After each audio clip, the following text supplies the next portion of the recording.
अब ये खतरे से बाहर है। इनकी सेहत में काफी सुधार है। वाह, वह चाल में भौकाल बना हुआ है कि मंगेश की स्थिति नाजुक बनी है और यहाँ डॉक्टर साहब करें सब कुछ ठीक है। हा? अच्छा, तो आप चाल से चलकर अस्पताल में ये कहने के लिए आए हैं? हाँ? देखिए हितेश जी, आप लोगों से ज्यादा ना खुद पर और खुद की दुकान पर ध्यान दीजिए तो ज्यादा अच्छा होगा। डॉक्टर साहब, हम इन्हें ले जा सकते हैं? जी बिल्कुल, लेकिन ध्यान रखिएगा इनकी सेहत का। जी चलो, अच्छी बात है, मंगेश जल्दी ठीक हो गया। अभी हम घर जा सकते हैं। चलो फिर थाने।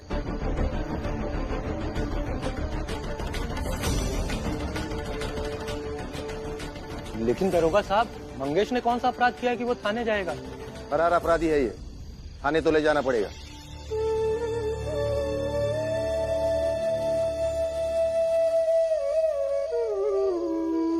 अपनी जिम्मेदारी सोचकर यही समझ में आया कि उनके साथ साथ नरोत्तम जोशी को भी गिरफ्तार कर लीजिए।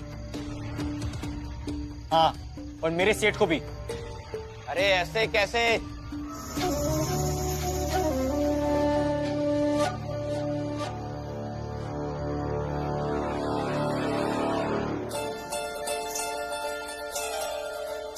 तुम लोग ना बेवकूफ हो। हम ऊंची जात के लोग हैं, शक्तिशाली लोग। हम पर हाथ डालने से पहले पुलिस को भी 10 बार सोचना पड़ता है कि कहीं हम ऊंची जात के लोग इनका थाना ही कहीं और न रख दें। क्यों दरोगा साहब? देखिए दरोगा साहब, अभी मंगेश को आराम करने की जरूरत है। आपको इन्हें थाने ले जाना है, ले जाइए, लेकिन अभी मत ले जाइए। कानून को अपना काम करने से रोकने के जुर्म में मैं तुम्हें भी अंदर ले जा सकता हूँ, इसलिए चुपचाप खड़े रहो। मैं जाऊंगा थाने।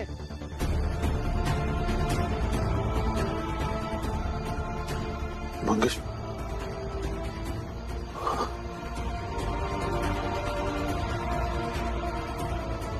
मैं इतना भी कमजोर नहीं कि इन लोगों से डर जाऊं। लोग जितना मन कोशिश कर ले, मैं नहीं मरूंगा। देख लीजिएगा। अरे काका, क्या कर रहे हैं? सही कर रहा हूं आनंद।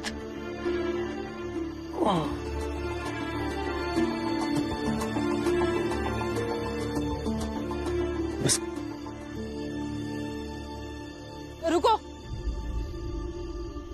दरोगा साहब, हम हाथ जोड़ के आपसे विनती करते हैं, इनका तबीयत बहुत खराब है, इंसानियत के नाते इनका छोड़ दो। अरे फुलिया, अगर तू पराये मर्द के लिए ऐसे गिड़गिड़ाएगी तो देखने वाले अपने हिसाब से मतलब निकालेंगे। यही कहेंगे ना कि पति छोड़ करके भाग गया तो पराये मर्द के लिए तड़प रही है। मंगेश पराया नहीं है, पराया तो वो है जो हमका छोड़ के चला गया। पराया तो तुम लोग हो, जिनको हमारी चिंता नहीं है, परवाह नहीं है। मंगेश तो हमारा अपना है, हमारे लिए चिंता करत है। तो जब ये हमारी चिंता करत है तो हम एक ही चिंता काहे ना करें। दुनिया वालों को जो बोलना है बोले, लेकिन अगर मंगेश के सलामती के लिए हमें उनके आगे हाथ जोड़े के पड़ी, पैर पड़े के पड़ी, तो हमें कोई गलत बात नहीं। तुम्हारे लगने से क्या होता है? मुझे लगता है इसे थाने ले जाना चाहिए। और फिर इसे तो बहुत कुछ पता है। इसे कहिए एक अच्छा सा वकील लेकर आए और छुड़वा ले मंगेश को।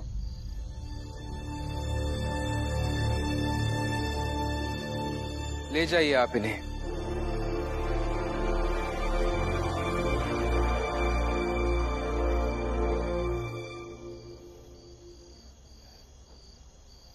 आप इन्हें ले जाइए, लेकिन मंगेश काका को कुछ नहीं होना चाहिए। और हाँ, मैं वकील लाऊंगा, जल्द से जल्द इन्हें छुड़वाऊंगा।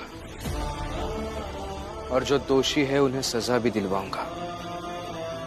आप अपना काम कीजिए। चलो। दरोगा साहब,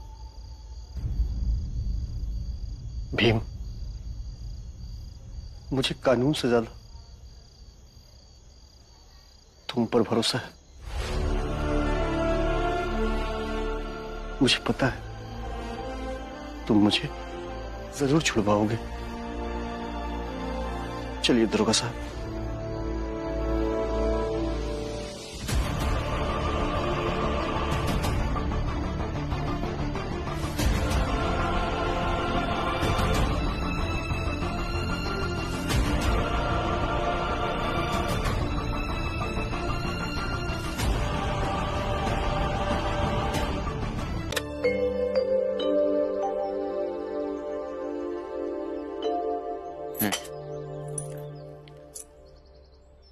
अभी जल्दी कॉलेज जाकर फॉर्म भर देता हूँ।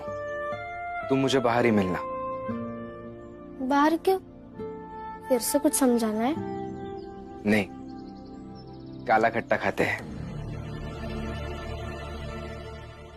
क्या? परीक्षा का फॉर्म भरने जा रहे? लौट के आएंगे तो पढ़ाई कीजिए। परीक्षा में क्या लिखेंगे कि पत्नी को काला खट्टा खिला रहा था? क्या तुम भी किसी भी बात को कहीं भी घुमा देती हो। सही तो कह रही हूँ। और इस बार परीक्षा में अच्छा अंक लाइए, सब चाल वालों को भोज देंगे। क्यों? चाल वालों को क्यों भोज देना है?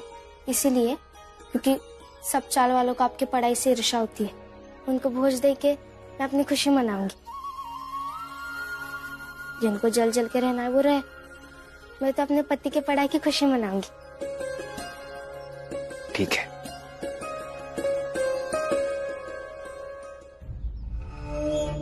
लक्ष्मी सुन, अभी भीम फार्म भरने जा रहा है। जैसे ही वो निकलेगा मेरे पेट दर्द का नाटक शुरू कर देना। ठीक है।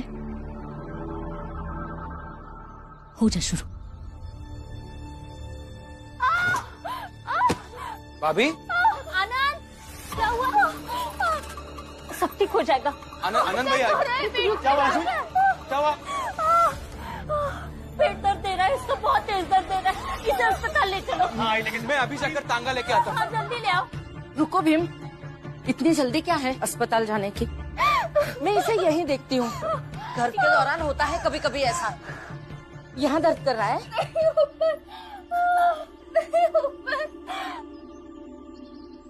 इस डलिया अम्मा के चक्कर में कहीं अस्पताल नहीं गए तो इस भीम के फॉर्म वाले पैसे खर्च कैसे होंगे? मैं कह रही हूँ ना, अस्पताल ले चलो। ये क्या समझता है?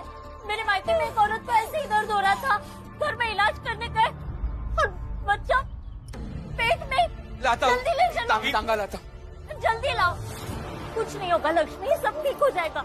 चलो चलो चलो, कुछ नहीं होगा लक्ष्मी। चलो भैया, दर्द हो रहा है। चलो, कुछ नहीं होगा, कुछ नहीं होगा लक्ष्मी, कुछ नहीं होगा। चलो।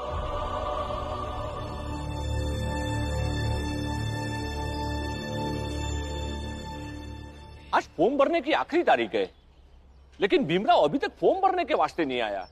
तारीख भूल गया क्या? नहीं, भीमराव तारीख भूल जाए?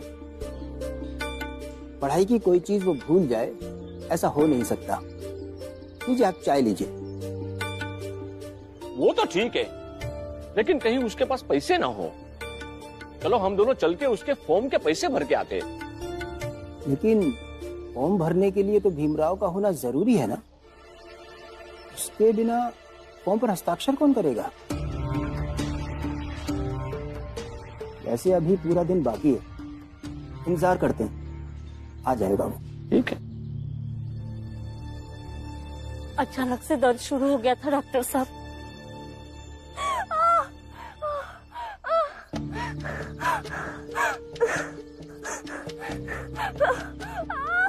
डॉक्टर साहब, क्या हुआ है?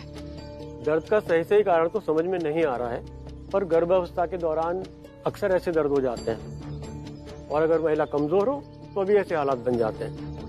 तो हम पानी चढ़ा देते हैं और कुछ दवाई लिख देते हैं, लाइए ठीक हो जाएंगे।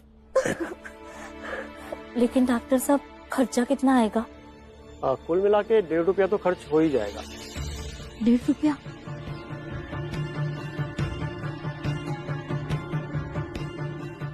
तो मैं पानी चढ़ाने की तैयारी करता हूँ, आप लोग पैसे का इंतजाम कर लीजिए। और हाँ, पैसे पहले जमा कराने होंगे।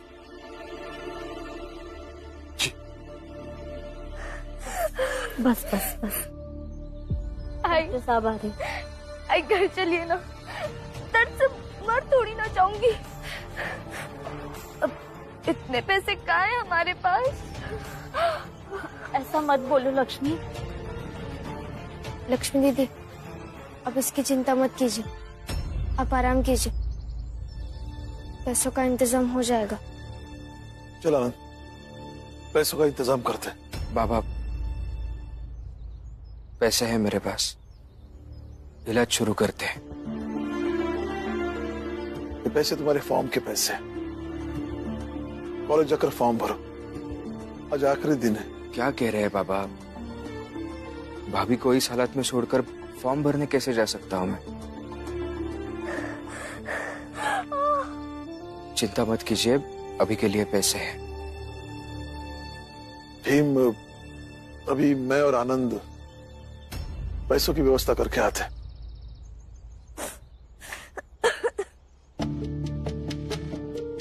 बाबा, भीम, डॉक्टर साहब ने कहा ना, खतरे वाली बात नहीं है, और इसी गर्भावस्था में होता है ये सब। ठीक हो जाएगी लक्ष्मी जल्दी से, हम आते हैं। लेकिन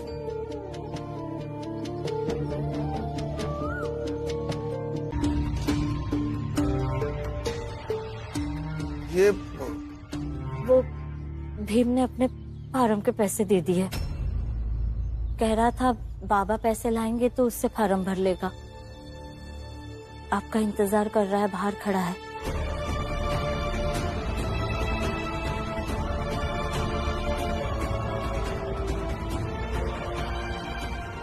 क्या हुआ ना, पैसों की व्यवस्था नहीं हुई क्या? आई सब कुछ मिला के कुछ 75 पैसा हुआ है, बाकी सबने मना कर दिया। माफ कर दीजिए, पर जानबूझ के तो पेट में दर्द नहीं करवाया ना मैंने। लक्ष्मी, मैं कहाँ कुछ कह रहा हूँ?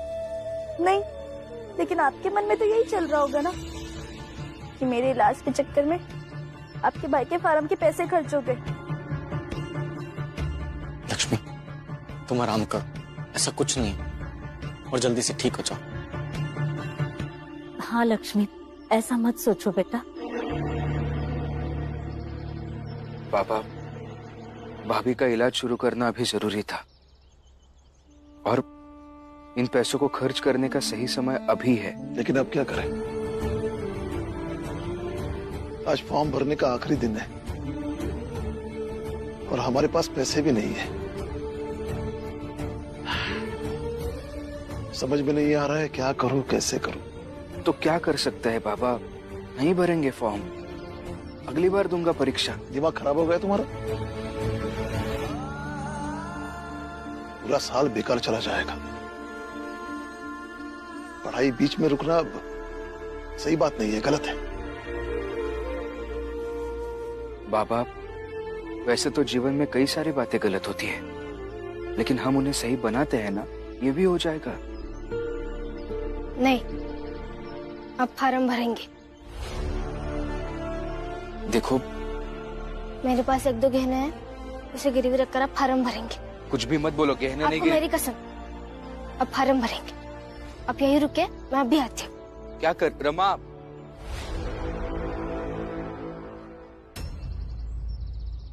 बाबा, गहने गिरवी रखना बहुत आसान है, लेकिन छुड़ाना कितना मुश्किल है हम ही जानते हैं अच्छे से।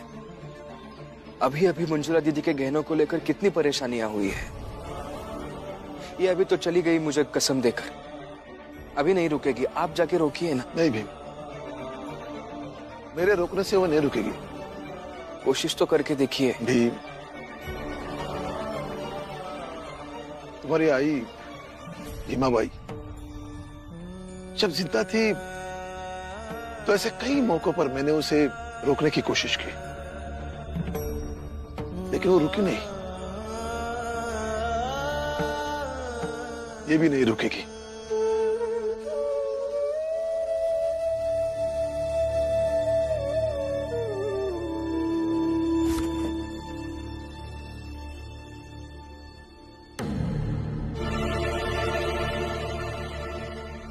यही तो रखे थे, कहाँ चले गए?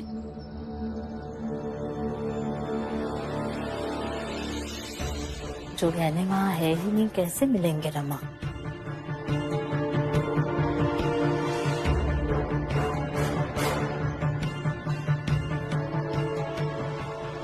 ढूंढो।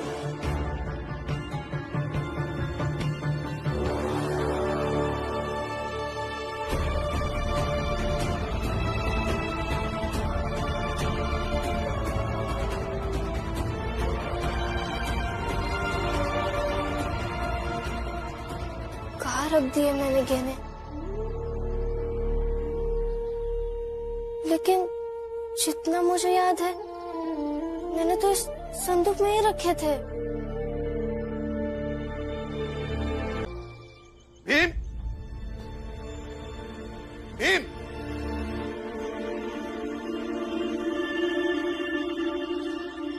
कल तुमने फॉर्म भरा था? मैं तुमसे कुछ पूछ रहा हूं।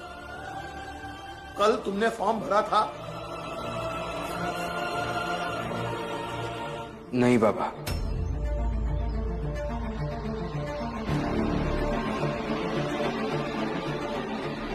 झूठ नहीं बोलूंगा, पैसे नहीं हो पाए। लेकिन अस्पताल से रमा यह कहकर निकली थी कि वो अपने गहने तुम्हें देगी, जिसे तुम गिरवी रखकर अपने परीक्षा का फॉर्म भर दोगे। फिर तुम और रमा अचानक अस्पताल से गायब हो गए। कहां गए थे? फिर ऐसा क्या हुआ? तुमने अपने परीक्षा का फॉर्म नहीं भरा?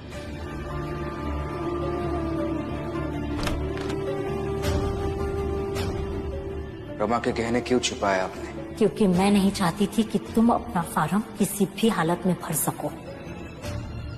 मैं कुछ पूछ रहा हूं।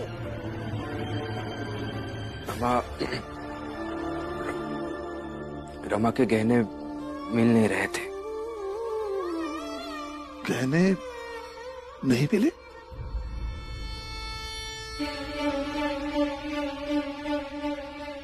गहने यहाँ है।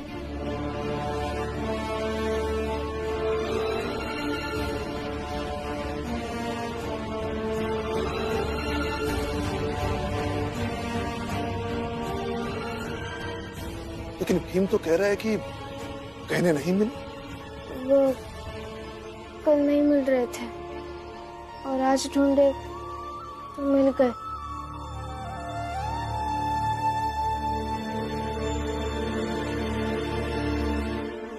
रमा, तुम्हारी लापरवाही की वजह से क्या हुआ, इसका कोई अंदाजा है?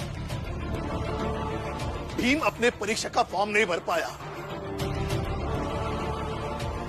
अब वो 1 साल पीछे चला गया। तुम अपने गहने ढंग से नहीं रख सकती थी? और भीम, तुम अगर पैसे नहीं थे तो तुमने मुझे बताया क्यों नहीं? कैसे बताता बाबा?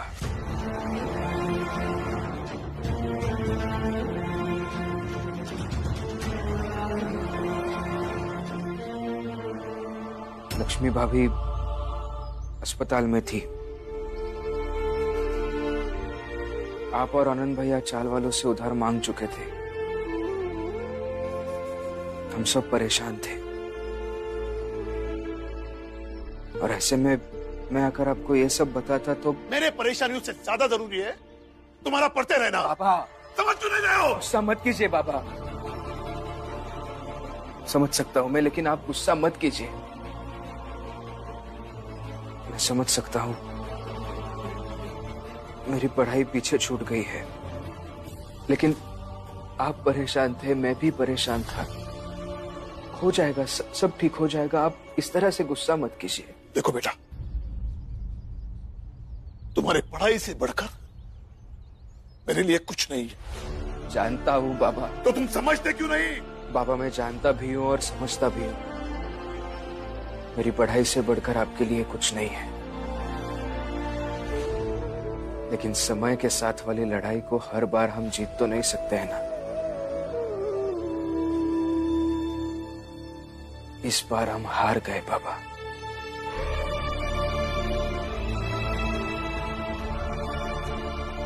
हाँ बाबा, अब गुस्सा मत होइए ना।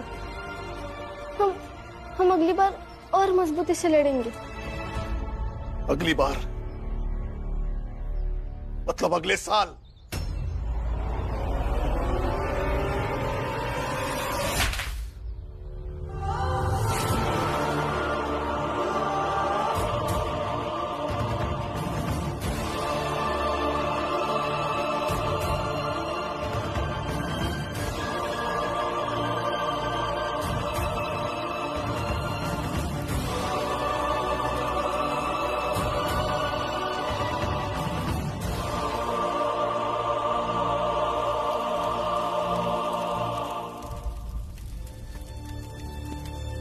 मैंने रमा को भी नहीं बताया कि आपने उसके गहने छुपा दिए। फिर बाबा को बताने का सवाल ही नहीं उठता है। लेकिन आपने जो भी किया बहुत गलत किया है। आप तो मुझे अपना दुश्मन मानती है। इसके कारण आपने जो किया उसे सही ठहरा सकती है, लेकिन सिर्फ सोचिए, अगर मैं सबको सच बता देता तो क्या होता, और जो भी होता क्या वो आपके लिए अच्छा होता? फिर जीवन में ऐसी चीजें करती ही क्यों है जिससे आपका ही नुकसान हो जाए?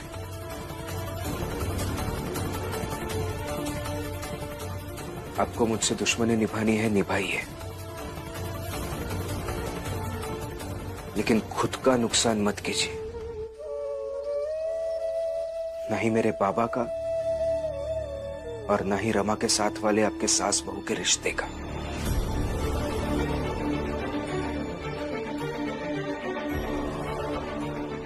जीवन में ऐसी आग से दूर रहना चाहिए जो खुद की ही जिंदगी को झुलसा दे। बस यही प्रार्थना है।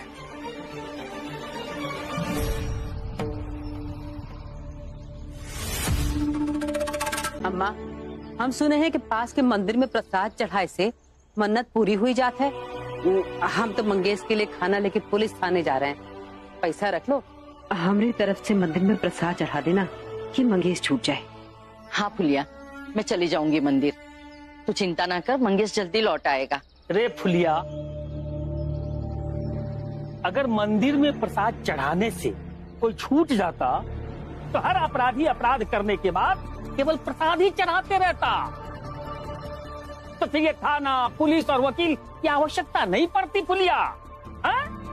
हितेश काका,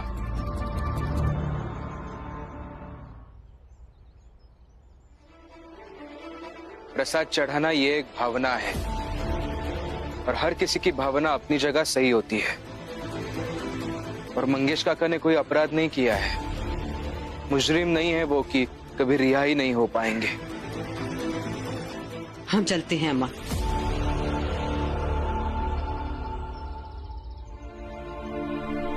मंगेश, अब तुम्हें मुजरिम साबित होने से कोई नहीं रोक सकता।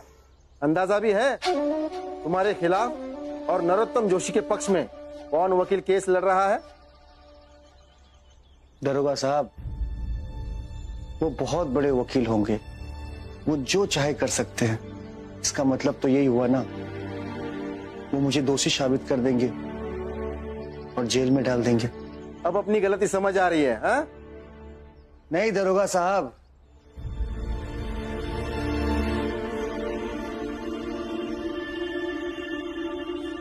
मुझे सतारा के एक बच्चे की कही हुई बातें याद आ रही है। कैसी बातें? यही कि गलत चाहे जितना भी शक्तिशाली हो, अंत में हारता वही है, और सत्य चाहे जितना भी कमजोर दिखे, अंत में जीत सत्य की होती है। अच्छा, कौन था वो लड़का जो ऐसी बड़ी बड़ी बातें करता था? था नहीं दरोगा साहब, है। ये बात हमेशा याद रखिएगा कि अगर कोई डरे ना, जो डर उसे देखकर खुद भाग जाता है। जो कानून आज नहीं है वो कल को हो, किसी की निकासी को कोई रोक ना सके, ऐसे लोग आकर बहस ना कर सके, बल्कि उन्हें सजा मिले।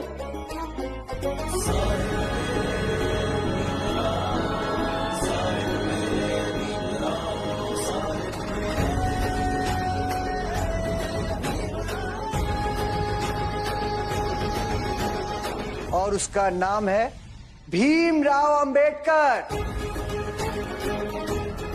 वही भीमराव दरोगा साहब जिसने आपको चुनौती दी है, जो दोषियों को सजा जरूर दिलाएगा। गुरुजी नमस्ते। नमस्ते गुरुजी, मुझे आपकी एक मदद चाहिए। क्या हुआ भीम, कैसी मदद चाहिए? आपने कहा था ना कि बंबई में आपके कई सारे शिष्य अच्छे वकील हैं। मुझे वकील की जरूरत है। वकील की जरूरत है, लेकिन तुम जहाँ काम करते थे वहाँ क्या हुआ? वहाँ की मदद ले लो। गुरुजी वो हुआ ये कि कमाल के शिष्य हो भीमराव तुम। बैरिस्टर साहब वहाँ सड़क पर बेहोश पड़े हैं और तुम यहाँ आराम से टहल रहे हो। तुम रहोगे तो मेरे पति को सब मार डालेंगे। बस तुम चले जाओ यहाँ से।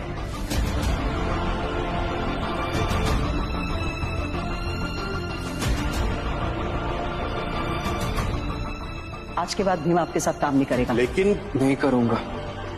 मैं नहीं चाहता हूँ कि मेरे कारण कोई परेशान हो, तो अभी मैं बैरिस्टर सर के यहाँ नहीं काम कर रहा हूँ। ठीक है, चलो मैं उससे बात करता हूँ। चलो। कहाँ?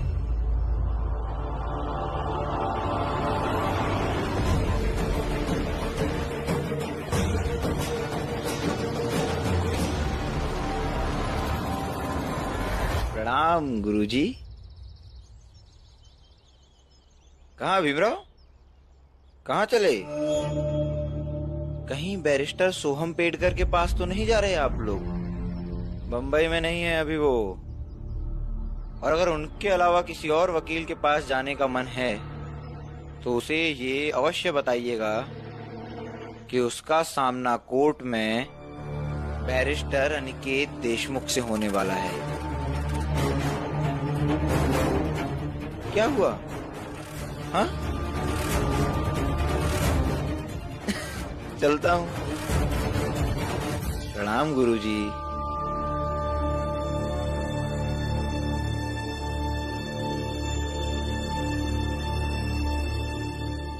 यानी कि देशमुख तो बहुत बड़ा वकील है, उसके खिलाफ इस केस को कौन लड़ सकता है?